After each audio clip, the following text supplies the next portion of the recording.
for me, it's the buck bedding scrapes are the only ones I really see a really good daylight activity on. Um, I mean, a lot of people will say primary scrapes, and I think a lot of times a primary scrape is a buck bedding scrape. They just Hmm. don't know it. Um, but s- scrapes that are near bedding, no matter what kind of bedding, what kind of scrape it is, being near bedding is going to be important because they got to get there in daylight.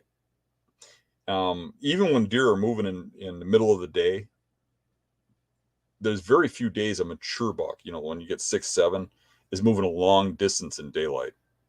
They usually move in cover. Um, like when I've shot big bucks in daylight,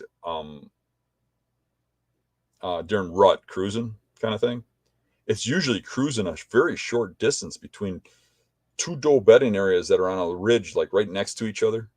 And there's just a small area in between that you're slipping into. Um, and you'll find scrapes there. I mean, there's going to be scrapes along that travel route.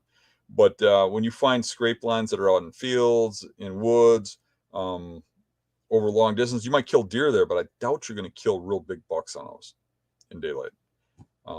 So for me, just about everything I look at goes back to revolving around bedding because um, I don't look at what a deer does 1 or 2 times a year when he's in a frenzy or he's all worked up.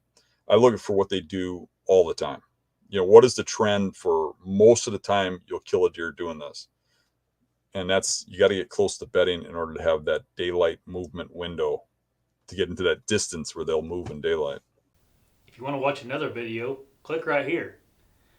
But don't forget to subscribe before you leave.